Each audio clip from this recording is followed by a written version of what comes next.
Okay, so Marvel's Spider-Man 2 has been out for quite some time now. We're well past that 1 month mark since the game had come out. A lot of people have had their time to play through the game, to really enjoy the game, let everything sink in. But now that the game has been out for quite some time, now that everybody has had a chance to play through it and enjoy it, we're all starting to look ahead. We're wondering, is Marvel Spider-Man 2 going to get some sort of DLC? We're wondering what's next for the franchise. What could we expect from even a Marvel Spider-Man 3 in the future? We know it's inevitable. They're going to make a third game. It's just a matter of when. They're probably not going to announce it for a little while now. Obviously, the Wolverine game currently seems to be what is immediately up next from Insomniac. But I wanted to take the time here to talk to you guys about 7 villains that have been teased for Marvel Spider-Man 3, or in general for the future of the franchise if they do end up announcing a DLC of some sort for the game, which is highly likely. I think there's most likely going to be a DLC for Marvel Spider-Man 2. There's already plenty of teases. We're going to go over all that here in today's video. So let's start off with an easy one. And this one isn't technically a villain. I know, okay, she is an anti-hero, but we saw her here in Marvel Spider-Man 2.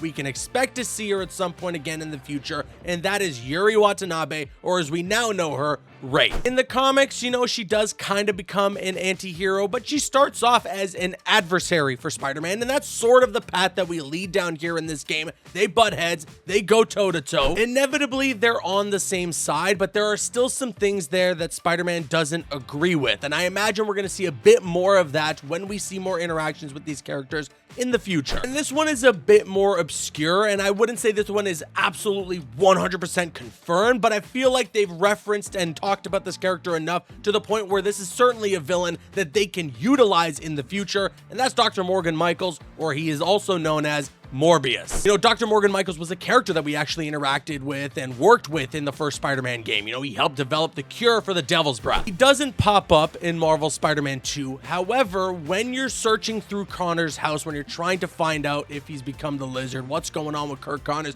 you can actually see that Kirk Connors was studying a molecular mechanisms of genetic recombination by one Dr. Michaels. So clearly, there's some hints, there's some references in here in this game that Dr. Morgan Michaels is still out there, that his research is being used. So obviously they want to remind you about this character. They want you to know that he exists. And again, it's a character that they can definitely turn into the villain Morbius if they wanted to. Moving on, this is another one that's a bit rooted in speculation. Now, we all know that there are some hints out there about a potential Daredevil DLC. Brian Intihar was teasing something for a little while there. The Nelson and Murdoch sign was missing. There was an eviction notice, and now the sign is back in there after a recent patch. The eviction notice has been taken off. Brian Intihar even tweeted saying, I guess they paid their rent. There's even hints and Easter eggs in this game that Spider-Man knows Nelson and Murdoch. He is aware of their existence. I mean, he makes reference to them when you do that Sandman side quest. And of course, with Daredevil comes The Hand. Some people actually speculate that there is a huge Easter egg in Marvel Spider-Man 2 of a hidden room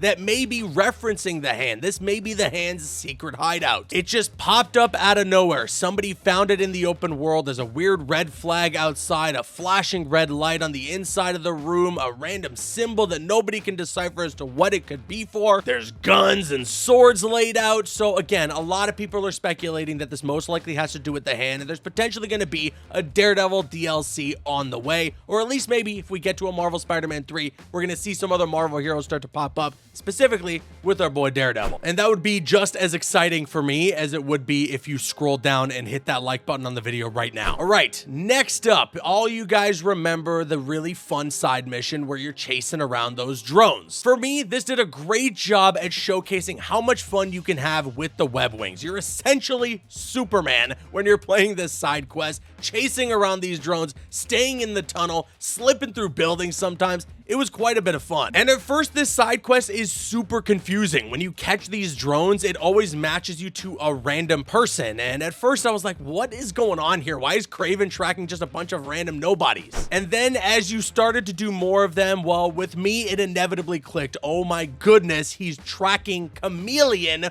who is disguising himself as different random people. Chameleon, obviously in the comics, is canonically Kraven's half-brother, and it looks like they went with that exact storyline here in this game. Chameleon, I believe, was also a villain that was teased before. In the first Spider-Man game, I think Peter makes mention of an imposter that was dressing up as him at one point. But nevertheless, after you capture all of these drones, inevitably you are led to a condo. And this actually ends up being the secret base of operations for Chameleon. And he was actually hoping at this point that it would be Kraven who was arriving. Kind of like a hunting the hunter sort of thing. Clearly, Chameleon is not there. Spider-Man says, okay, I gotta get out of here. And then it is revealed Chameleon was spying on us the entire time. And he ends up saying, don't worry, brother, I will do what you could not. So yes, Chameleon is definitely a villain that we're going to be seeing in the future. No doubt about that. And J. Jonah Jameson is going to have a field day if this guy is dressing up as Spider-Man and committing crimes. And this is another huge villain that was teased in one of the side quests of the game. Completely blindsided me. My favorite side quest in this game, and honestly, one of my favorite reveals in superhero games. The Flame side mission starts out as you're just saving some firemen from this building. And then it inevitably reveals that Wraith is trying to stop this cult of people that all worship this guy known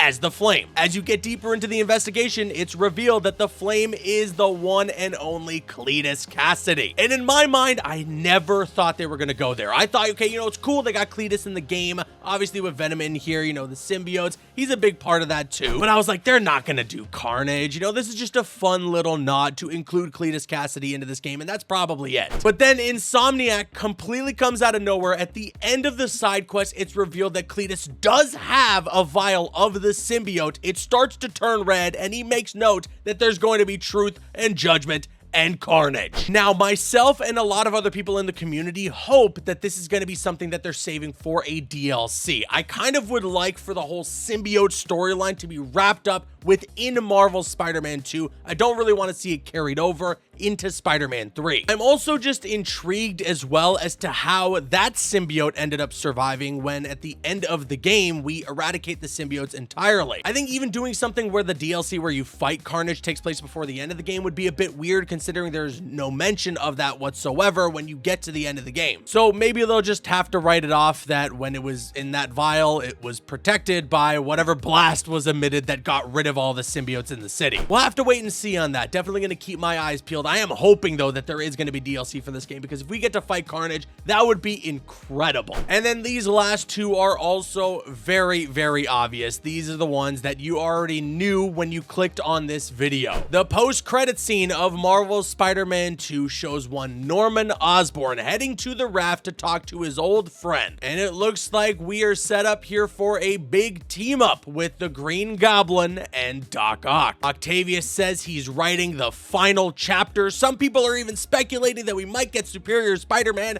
I really hope that doesn't end up happening, because I feel like that would make Spider-Man 3 way too overstuffed. And I would also just like for it to be a one-on-one between Spider-Man and the Green Goblin, or maybe, the Spider-Men and the Green Goblin. Some really exciting stuff there for sure. Make sure you keep it locked to this channel, subscribe, turn on notifications. If we get DLC or whenever Spider-Man 3 is announced, you already know that this is the channel that's going to give you all the news and updates you're looking for. And we definitely know we're going to be getting something Green Goblin in the future. I mean, right at the end of the game, and Norman was looking at his son, and then he called in someone to say, get the G serum ready right now. G either standing for green or goblin. And with that being said, let me now kick it to you guys. Sound off with your thoughts in the comments section below. Out of all of the teased villains here for the future of this Spider-Man franchise, which one gets you most excited? I think for me, it's gotta be Green Goblin. I think he is the ultimate Spider-Man villain, and I'm really looking forward to seeing what Insomniac has in store when it comes to that character. Sound off with your thoughts in the comments. I've been Caboose. I'll see you guys later.